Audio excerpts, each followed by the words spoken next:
The night begins with a kind of tension that feels almost familiar in this house, like the walls have learned to expect conflict the way they expect the morning sun. The couple is trying to sleep, but the neighbors are arguing again, and the noise is so vivid it's basically a scene playing in the dark.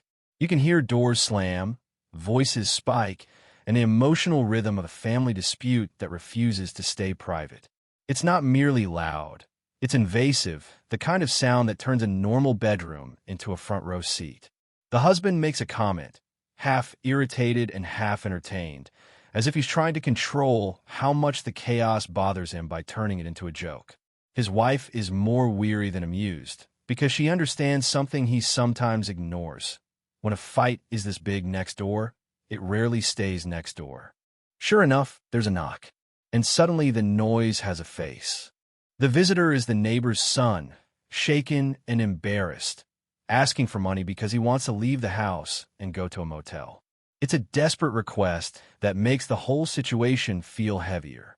This isn't a teenager asking for a night out. This is a young man asking for escape from his own father. He's not running from rules. He's running from contempt. The argument, he explains, is about his girlfriend and specifically about her race and the way his father uses that fact like a weapon. The son isn't asking for permission to love who he loves. He's asking for basic decency. Stop degrading her. Stop reducing her to a label. Stop turning his relationship into a shameful family scandal. The hosts bring him inside, partly out of compassion and partly out of self-preservation, because when a neighbor kid is on your doorstep at midnight, sending him back into the storm feels like cruelty. The wife offers coffee and food, trying to turn panic into routine. The husband, as blunt as ever, tries to fix the situation the only way he knows how, with opinions, loud talk, and a self-appointed role as moral judge. He wants to sound like an experienced elder. He wants to sound like someone who has seen it all. But the problem is his worldview is still stuck halfway in a past that doesn't fit the present. He tries to argue that people are different, that certain pairings are complicated, that he's just being realistic. He doesn't notice how his so-called realism echoes the same prejudice the son is trying to escape. Then the father storms in. The father is pure pride, loud, defensive, convinced that admitting wrong is weakness. He doesn't come in to reconcile. He comes in to reclaim authority. He wants to drag his son home and reassert control over the narrative. The wife next door follows too, exhausted and pleading, trying to keep the men from tearing the family apart. The conversation turns into a three-ring collision.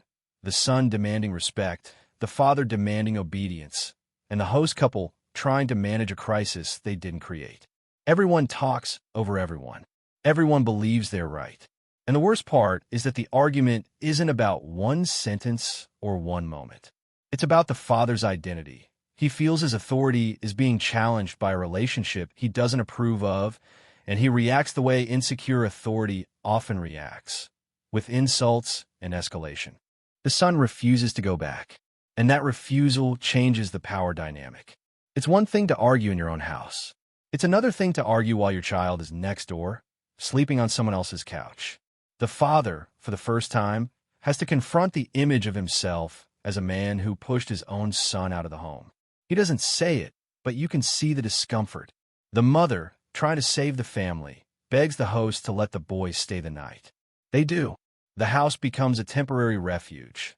Awkward, crowded, but safer than the alternative. Morning arrives with the kind of fragile calm that follows a storm.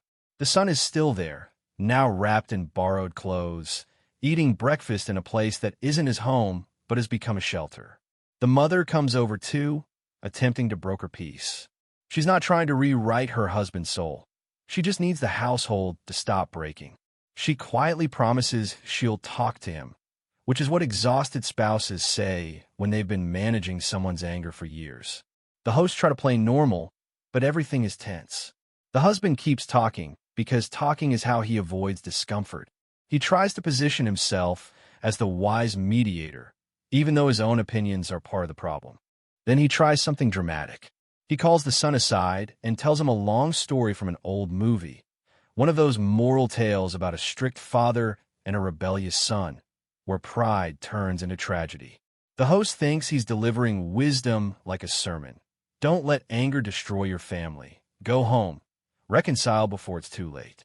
But the son listens, then uses the story differently. He turns it into leverage. He takes the message, don't let it end badly, and aims it at his father. Change your language, or you'll lose me. The host is stunned because the boy isn't weak. He's strategic. He's calm, direct, and emotionally clearer than the adults around him. Eventually, the father comes over, forced by reality and by his wife's pressure. He attempts an apology, but it's messy. It's not the clean kind of apology that says, I was wrong. It's the kind that tries to keep pride intact while still moving forward. I didn't mean it that way. You know how I am. I'm sorry, but the son doesn't accept it immediately. He demands a real change. Stop using degrading labels. Stop insulting the woman he loves. The father hesitates, then finally bends, not because he suddenly becomes enlightened, but because the cost becomes too high. Losing a son is a price that can crack even stubborn pride. The reconciliation is imperfect, but it's real enough to close the immediate wound.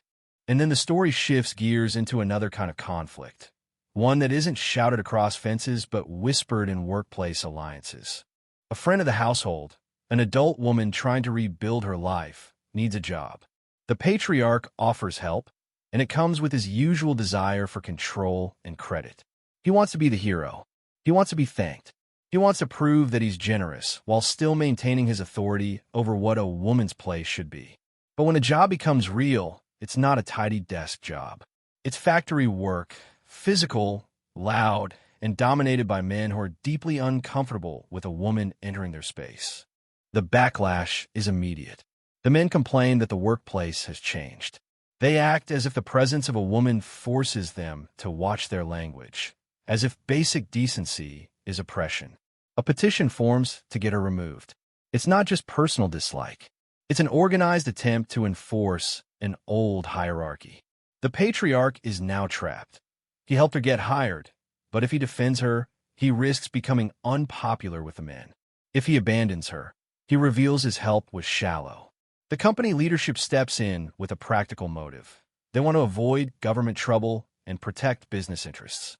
They order the patriarch to shut down the harassment and destroy the petition. He does it, not necessarily out of moral clarity, but because authority above him demands it. The woman stays. For a moment, it feels like victory, but then the conversation turns to pay, and pay exposes hypocrisy faster than any argument about values. The woman believes she's being paid less than the man who did the job before. The patriarch jumps to smug explanations about worth and roles, until the reality lands. She's making exactly what he's making. That means the inequality he wanted to lecture about is actually about him. The joke isn't cruel, it's revealing. Equality becomes uncomfortable when it's no longer theoretical. It becomes personal when it shows that his status isn't as high as he pretends. From there, the household tension shifts into something quieter but deeper, the future. A funeral triggers thoughts about mortality, about how quickly people disappear, about whether anyone will remember you when you're gone. The younger couple begins arguing about children. The wife wants a baby, partly from love, partly from the desire to build a life that feels meaningful and stable. The husband refuses, not out of cruelty, but out of fear. He lists reasons. The world feels unstable. The future feels uncertain. Raising children feels irresponsible. The wife experiences it as betrayal. She thought they shared a dream. He thought he was protecting them from a harsh reality. Their argument becomes a collision of hope versus anxiety, family legacy versus social fear. And then, like a final twist to an already chaotic stretch, a simple home party meant to sell household products becomes a stage for panic. The patriarch is supposed to be away at a convention. He's supposed to call. He doesn't. Hours pass. No contact. The daughter's fear escalates from irritation to dread. The wife tries to host the party while swallowing anxiety, smiling at guests while her mind spirals toward worst-case scenarios. The household becomes surreal. Laughter and sales talk on the surface, raw worry underneath. Calls are made. People argue about whether it's rational to panic. The son-in-law insists fear without proof is useless. The daughter insists silence is proof enough. And the party continues as if performing normality might somehow protect them from the truth. By the end, what makes this stretch hit is how it layers conflict after conflict without letting anyone breathe. A midnight family crisis driven by prejudice, a workplace revolt driven by exclusion, and a domestic panic driven by uncertainty.